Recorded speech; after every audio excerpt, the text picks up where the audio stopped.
Hello and welcome to the Post Up Podcast. This is Cyrus Rogers. And this is All-Star Kaunda. All-Star Kaunda. So Yes. You come with your bag of tricks. You ready for all of the events? You know me. You know, the All-Star weekend is this weekend. We absolutely love All-Star. It's one of the most fun things that ever happens in the NBA. Best players on the planet getting together. It's almost like the Avengers of the NBA. Cyrus, I've even made up a word here. Oh, yeah? It's the funnest. The funnest. The Of things. funnest. Okay, well, there we go. It's the funnest of things that happens in the NBA. So we've been talking about the All-Star weekend, the build-up to it. We talked about the draft, and now we're post-draft. We can actually get into that. But before all of that, Yes. we've got to discuss what happened leading up to the trade deadline, the recent trades in the NBA, and just basically how a lot of teams have changed things up. And they look as if they're really going for the championship. You know, the Eastern Conference, there's so much happening. But before we go into the discussion, Kaunda, Yep.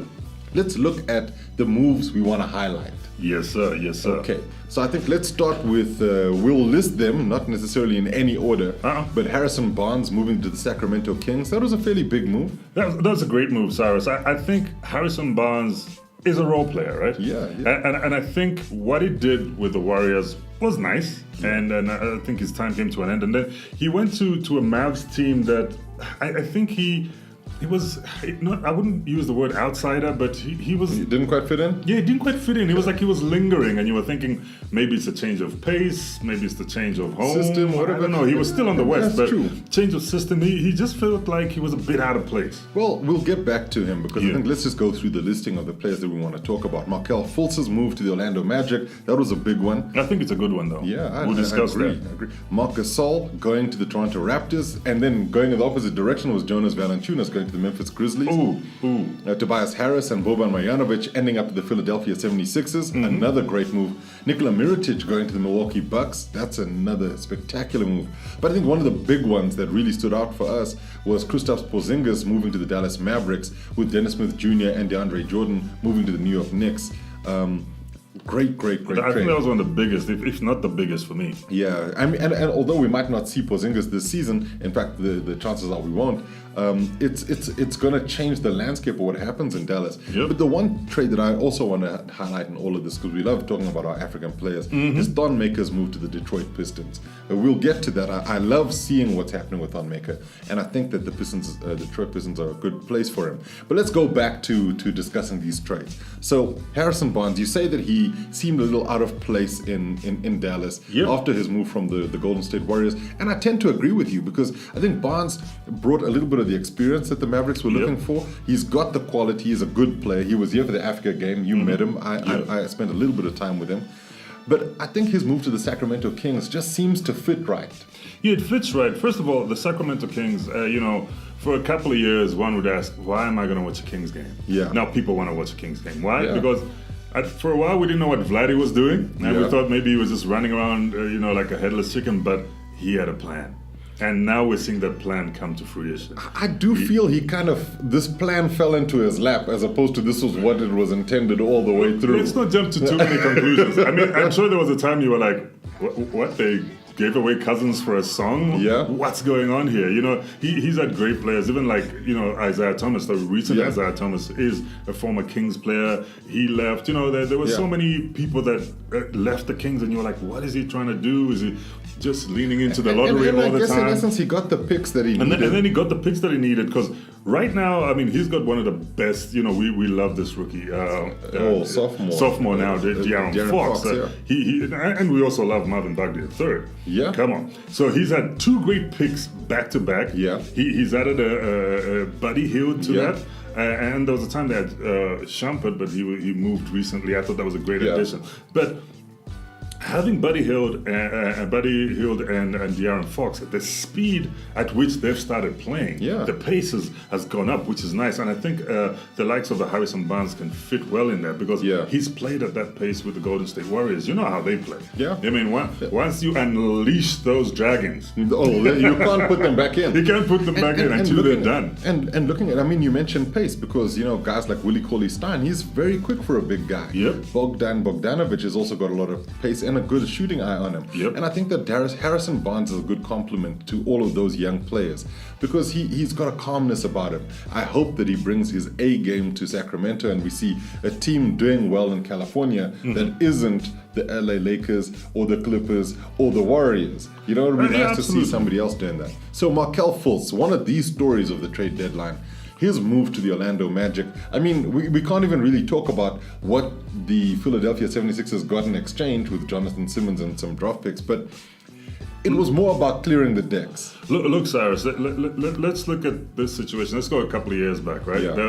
There was one thing called the Sixers curse, if you remember, because they got Joel Embiid, one of our favorite Africans. He got injured before he could even step on the court. Then they got Ben Simmons. Then he got injured, and we were like, what's going on here? Then they got Markelle Fultz. And then there was a problem with him. Yeah. Then when he got healthy, he had another problem that affected his shooting. Yeah, and so it didn't really ever come... So everybody started saying he's a bust or this and then the third, which he actually isn't.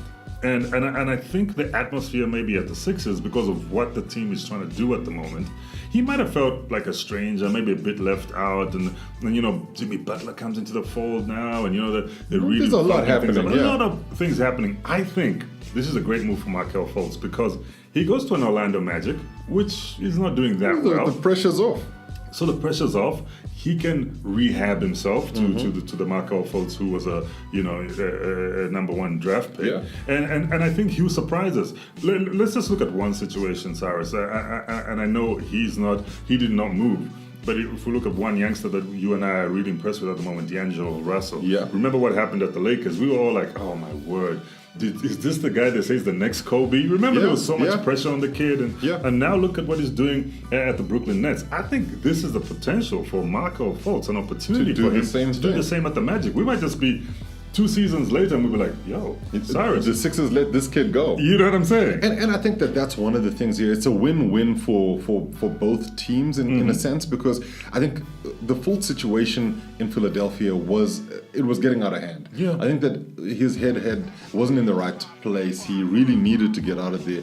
You know, he actually left the team, and Elton Brand, the GM, didn't make a big deal of it. You know, in fact, he tried to downplay it, to say the young fella needs to try and get his head in the right space and work through what he's working through, because his injury is a difficult one. There are people who have suffered with similar injuries and conditions, and they've worked their way back to you know, playing at a high level.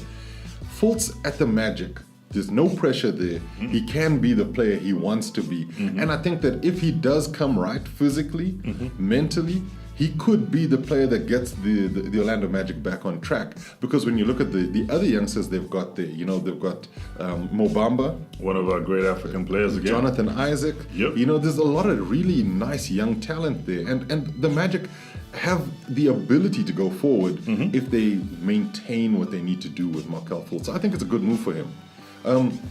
Now let's talk about what's happening with the Toronto Raptors and the addition of Marc Gasol. I think before we even go into that, perhaps this is more, Gasol's move to the Raptors is more about Masai Ujiri flexing his muscles than it is about Gasol moving to the Raptors. Absolutely. I think at the end of the season, when, you know, we saw the DeRozan trade, we saw him acquiring Kawhi Leonard. Yeah. People were like, oh, what's going on? What is he trying to do? First of all, he gets rid of the GM of the year. I mean, the coach of the year. And Dwayne Casey. Now he's gotten rid of DeMar DeRozan. What's going on? Has he lost focus? And he was like, no. I've got a plan here. And I want to land Kawhi. And then they landed Kawhi. Obviously, now putting Gasol in the mix. You know, Marc Gasol comes from a gritty, grimy Grizzlies. Gritty, grimy Grizzlies. We love that. Yeah. You're adding presence in the paint. Yeah. I know Valanciunas was a great presence, but he's older than No, he's younger. Is he younger? Yeah, way younger. He moves slower. You see, and this is the thing, because you mentioned this recently.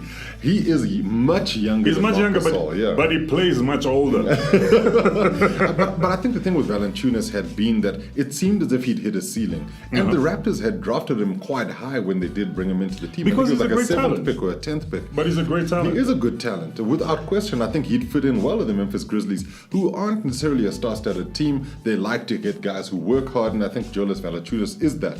What Marc Gasol gives you right now is a veteran player who knows exactly what he is capable of doing. Where you have some of the younger players, they're still trying to do stuff that isn't necessarily in their game. Marc Gasol knows his game all the way through. He's 34 years old. Yep. And same age as LeBron James. Yeah, and he's been around the block. Lord. He's been around the block.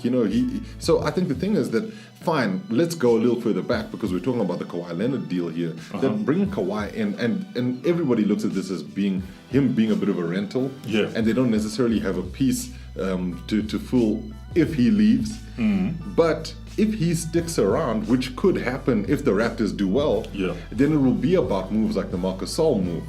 And what's interesting is that there's reported move for Jeremy Lin, who seems to have gotten a buyout from the Atlanta Hawks. And Lin, on that Raptors roster, fills out their bench perfectly. Absolutely. So there's a lot of great moves being made by the Toronto franchise. And with all of the positivity, let's say Kawhi Leonard does move, it doesn't mean another star can't come in, right? Absolutely, and I think this move, Cyrus, like you said, with all due respect to Masai Ujiri, I think this is a move to say we want to see ourselves in the Eastern Conference Finals. We want to cement that position. Exactly. We don't want to maybe. And the NBA we don't Finals. we don't want an if and maybe situation. Yeah. We want to face the Warriors, if you will. Exactly. And this is what that move sort of does. It says we're moving to do that. Now let's look at another Eastern Conference team who's doing superbly and have done well in the trade deadline. Tobias Harris and Boban Marjanovic joining the Philadelphia 76ers has to be one of the best moves of the trade deadline day, and in fact of the recent trades. Absolutely, Cyrus, because first of all, off the court, these guys are buddies. Bobby and Toby. Unbelievable. It's unbelievable. First of all, they get along. There seems to be some sort of brotherhood that has developed there. Then you move them at the same time when they've already got the chemistry at the Clippers. Now you take that chemistry and put it into a Sixers squad that's already doing well. That's got nice, young talent in your likes of Joel Embiid, one of our favorite Africans. Ben Simmons is there. And then you add these two in the mix, and you've got another veteran in Jimmy Butler. So I think they've really ramped up this squad. Yeah, they have. Because we haven't even mentioned your McConnells and your Reddicks who in the recent game against the Lakers showed you that they're still in the house. They are playing. Do not forget that we're here. JJ Redick he's phenomenal. He is unbelievable. That shot he took from the corner. Yeah. In between a foul and a foul. Crazy stuff. I was like, what's going on here? But that's what the Sixers are doing, and Brett Brown has really managed to get them in the right space. Tobias Harris is a scorer. He's proving it. He was doing it. You saw him in the Clippers. game. and he did it. He's doing it pretty much off the bat when he's joined the Sixers. So I think that move really positions the 76ers well going forward. The problem being that they've got to play catch up in the East in order to try and maybe get past the Bucks in the number one seed. But maybe they just position themselves to say, look, let's see, when we get the playoffs, we could be a nightmare for a lot of other teams. And they could. And speaking of the Milwaukee Bucks, them getting Nikola Mirotic is a really good move. Cyrus, Nikola Mirotic, I think for me, he proved himself when he left the Bulls to join the Pelicans and gave them the best start of this current season. Yeah. And in the Western Conference. So, him going to the Bucks, first of all, I think, remember what Giannis said about his All-Star team? Team what? Yeah, team length. I think they might be building a team length in Milwaukee. Yeah. Because we got Brook Lopez. Yeah. We got Giannis. Chris Middleton's pretty tall. Now you're going to add a Nikola Mirotic in there, who is a great versatile player. He spreads the floor well. He definitely does. He shoots his mid-range well. He can shoot from the perimeter, and he can do work in the paint. So I think this is a great addition to a squad that I think wants that Eastern Conference Finals, and maybe even the NBA fans. I think that the Milwaukee Bucks are positioning themselves to do great things in the East. But it's one of those things where it just has to work out for them. Yeah. Everybody stays healthy, they keep their focus, and they should get there, especially if they've got the Giannis doing what he's been doing. He's one of the clear MVP candidates this season. And Nikola Mirotic on that Bucks team just makes them a lot more deadly. His three-point shooting has been phenomenal.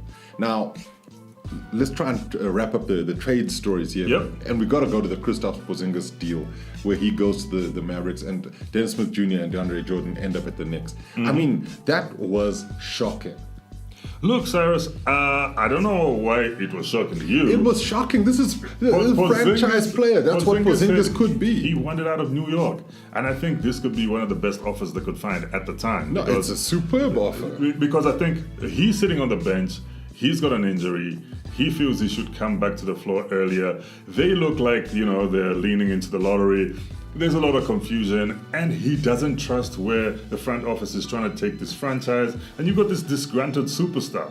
And he's like, look, maybe like the way I was booed when I first came, let me boo myself out of here. You know what I mean? I like that.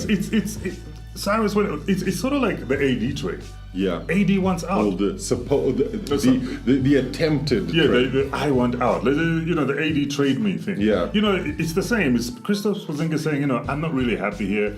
I don't like the direction in which we're going. Can I go? And then they're like, okay. Fine. You want to be like that? Go. Yeah, you want to be like that? We make your peanut butter and jelly sandwiches, but you can go get them elsewhere. Yeah. And I don't think they got a bad deal. I mean, Dennis Smith Jr. and DeAndre Jordan are playing well. I've seen them in the first couple of games in New York. It's like they've been there for a while. And I think that they're good players. Dennis Smith Jr. really is going to be a good fit at the Knicks. The Knicks leaning into the lottery, let's be very kind to them. I mean, tanking galore. But the thing about it is that whoever they pick up, and everybody seems to be trying to gain a gun for Zion Williamson, will be a good deal.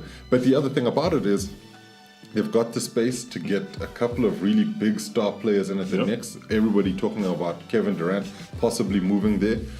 There's also been rumors of Kyrie Irving. And Kyrie could also go. What's interesting though is that if you think of it this way, and people forget that no matter where the Knicks finish, they're bound to get a fairly high draft pick. That pick can be a trade as well. So it could be a tool that they utilize to try and get another superstar in to the organization. So the Knicks are in a good position, getting Dennis Smith Jr. and DeAndre Jordan, who could also be used as a chip. I think his contract's up soon, so they might not necessarily hold on to him. But DJ there, that's pretty cool. I do think, though, that Porzingis at the Dallas Mavericks going forward with Luka Doncic is going to be a good combination. But that Western Conference is going to be stacked with competition. Absolutely. But I love Kristaps at the Mavs because obviously I suspect this is Dirk Nowitzki's final. It does seem like it. His knees are screaming. His knees are screaming, we need to go home. We need to go home. And, just the appearance that he's doing in the All-Star game alongside Dwayne Wade, I'm like, okay, maybe he's giving us a hint. But anyway, if Dirk leaves and you get a Kristaps in, he basically is the heir to the throne, right? You know what I mean? And then, but this is Luka Doncic's. I was about to say, I'm sure Luka Doncic will have something about that. This is Luka Doncic's team going forward. But the reality is that if you're looking for a big who can shoot a little bit, Kristaps Porzingis is that guy. And I think that's a good move for the Dallas Mavs. And then finally, the last trade we want to talk about is Thon Maker's move to the Pistons. You like that? I think it's a great move. The likes of Kevin Garnett and Giannis Antetokounmpo have praised Thon Maker's work ethic. Yeah. You've seen him play. Yeah. I've seen him play. And just talking to him, he is a smart guy. I mean, I met him in New Orleans at the All-Star game then, and that was 2016? Yeah. And what an intelligent guy. He's the kind of person who could really just make a success of wherever he's going, and he understands his game and where he wants to be. He's a 7th pick.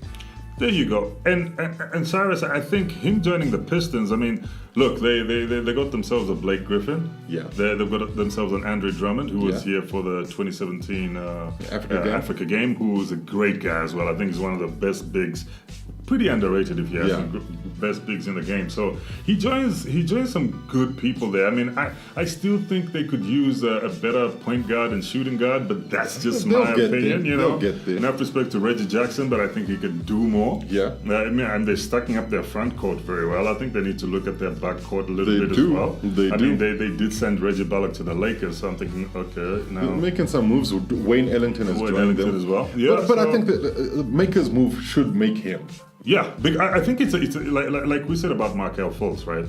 I think Thon Maker was living in the shadow of Giannis. Yeah. Let's face facts. Yeah. So being going to the Pistons gives him an opportunity to flourish now, because experience from vets to current players will tell you this guy Thon Maker. He's part of the future of the league. Exactly. And with a coach like Dwayne Casey, they should be able to bring out the best in him. Yep. So let's finish this off. Winners and losers of the trade season.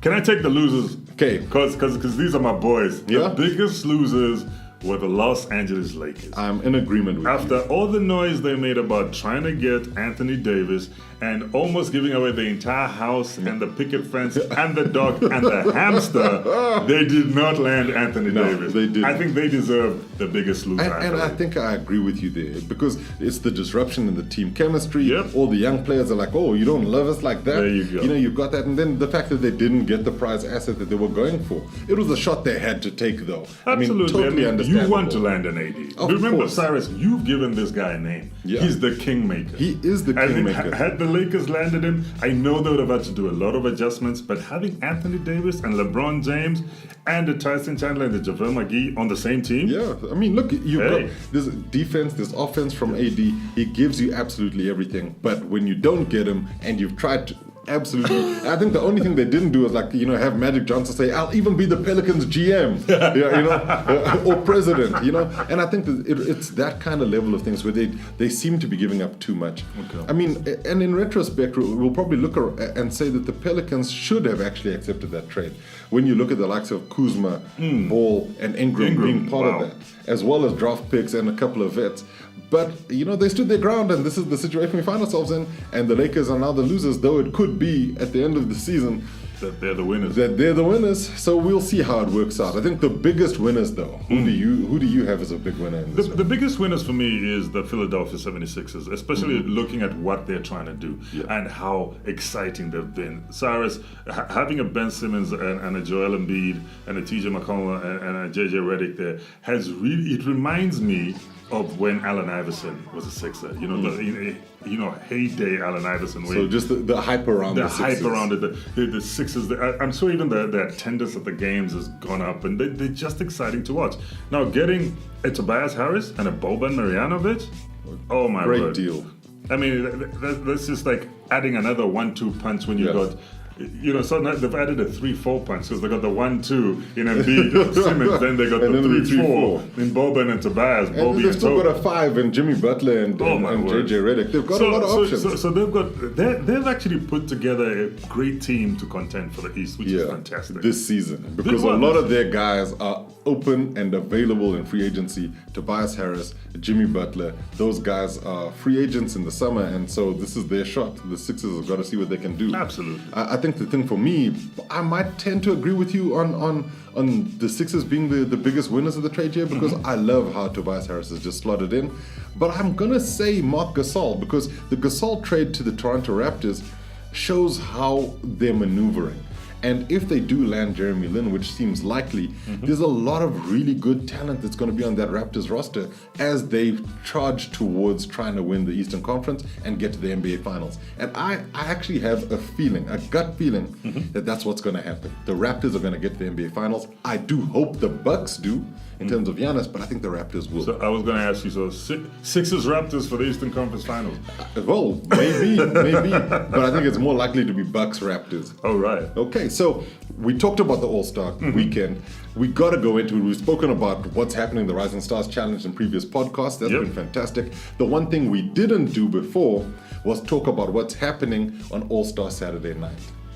Because now that we have all of those events filled out, we know who's going to participate. So, in terms of, let's look at the skills challenge, because that's the first one. What are you looking forward to seeing in that? Because there's some really great players involved. I know Nikola Jokic is there. I think the skills challenge to me is very exciting in that you see a couple of bigs performing. Back in the days, you always used to think, the smalls are going to win because it's all about dribbling and passing. But I think it's going to be competitive. But I do see some bigs, coming out there and performing. Like your Nikola Jokic, he's pretty good with his hands. He is. It sounds like he's a boxer the way you say it. Well, you need your hands to dribble, Cyrus. That's true. But when you look at some of the young players who are going to be involved in the skills challenge, you got Jason Tatum, you got Trae Young, you got Luka Doncic, you got Mike Conley. He's not young, but I'm talking about the small guys. And he's younger than you. That he is. He's younger than you. He is. and I can't argue on with that. But when you look at those guys, it's tough to see any big really outdoing them in the skills challenge. Whereas you've got a Nikola Jokic there and a Vucevic. I mean, these guys are going to get killed. Kyle Kuzma, he's got great handles, got a good pass on him. But I think Trae Young is the one who's going to take this. Trae Young, okay. Yeah. I love my bigs, and I've mentioned Nikola Jokic, right? Yeah. But I'm going to go out and say, you say Trae Young, I raise you a Luka Doncic. Luka Doncic, he's got it all. I raise you a European champion. Okay, so let's look at the three-point contest, right? The guys taking part. You got Devin Booker, the reigning champion. Love that kid. Stephen Curry, he's won the three-point contest a couple of times, and he's a fantastic three-point shooter. Obviously, best shooter of all time.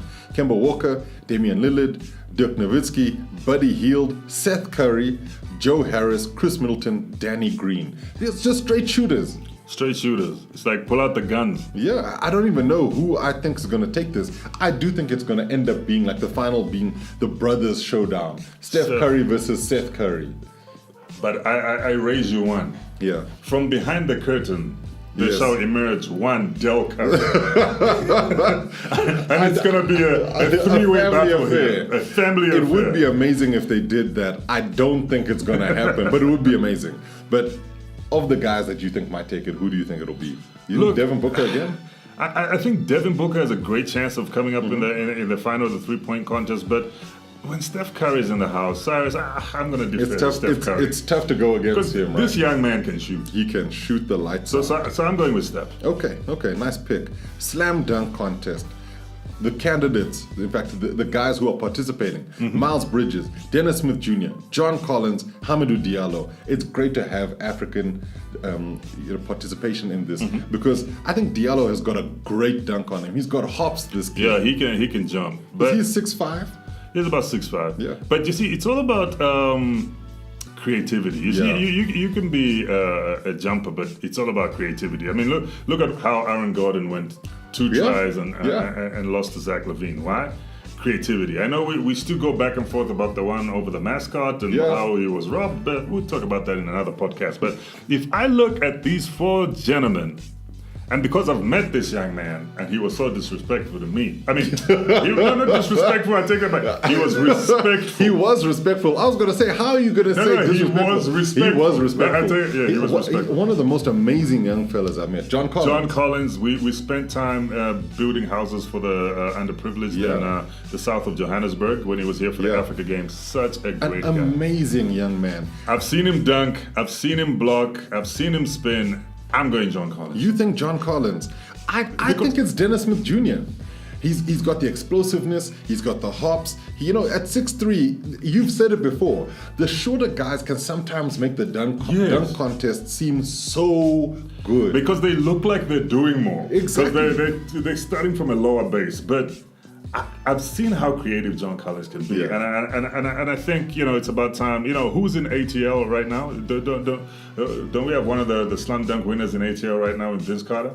Yeah. So I think him and Vince are in the lab. But this is him and Vince are in the lab cooking up a storm. Cooking up dunks. Okay, well let's see. You never know. This is John Collins for the dunk contest. The respectful John Collins. Jr. The respectful John Collins. We're giving the boy a bad reputation. Anyway, I think those are going to make Saturday night an amazing night.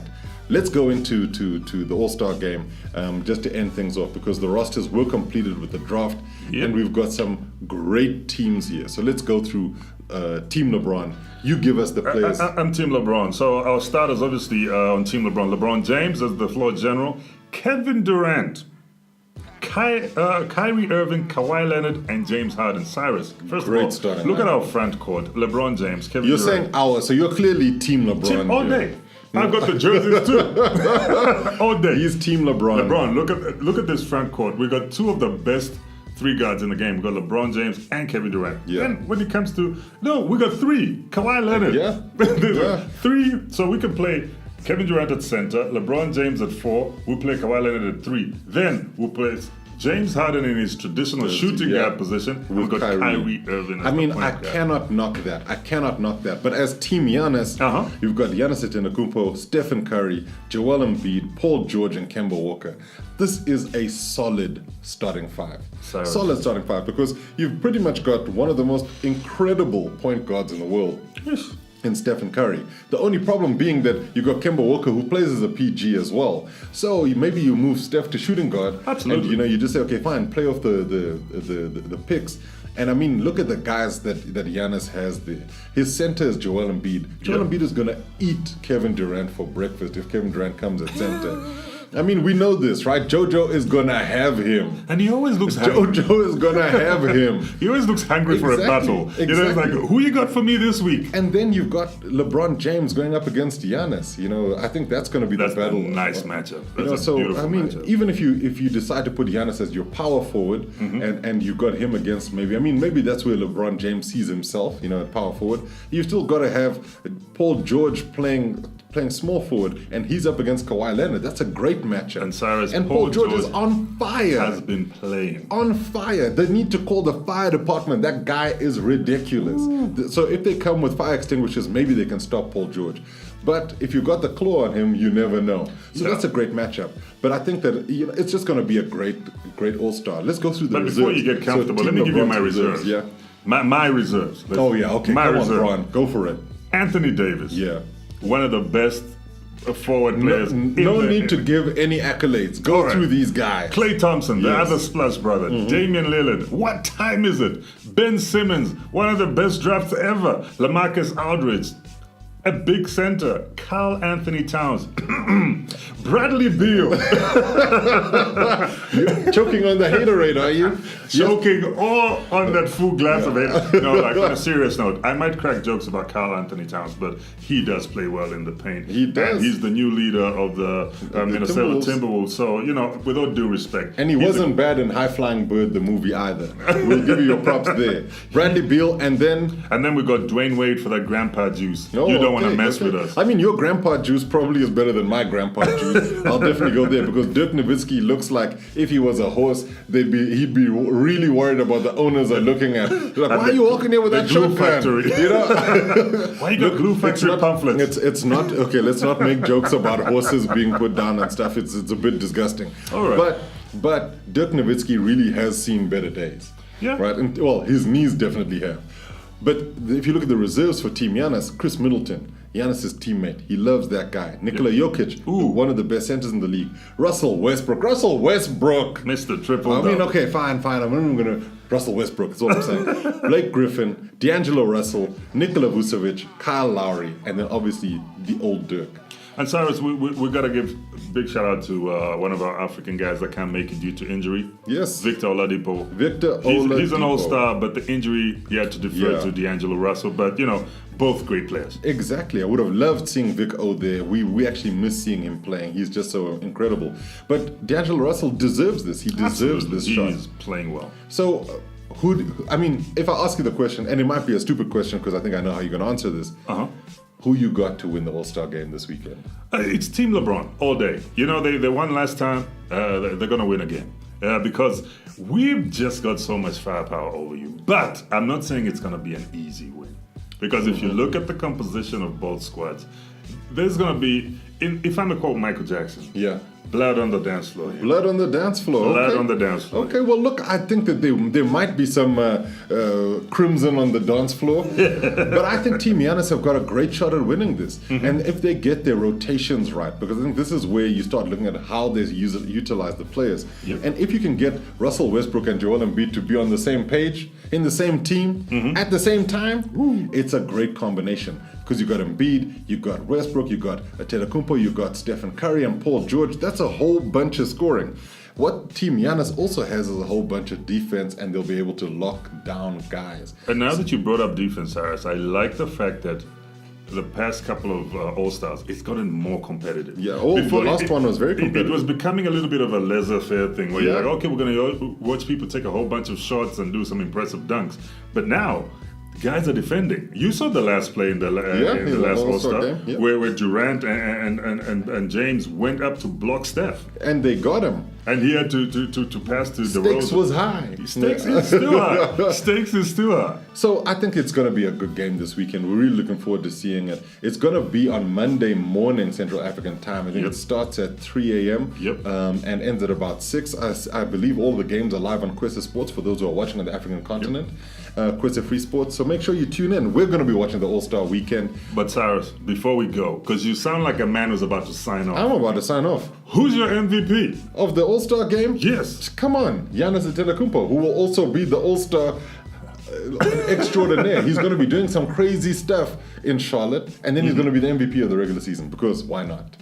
Cyrus, before we go, I just got to say, I know he's not on Team LeBron, but Russell Westbrook is going to be the MVP. See, so if Russell Westbrook is the MVP, how's Team LeBron going to win? Anyway, just in fact, I hear what you're saying, and I agree with you that, it might be a player from Team Giannis who wins the All-Star MVP. I'm telling you, it will. Make sure you keep following us on social media at Post Up Podcast on Instagram and on Twitter. That's at Post Up Podcast.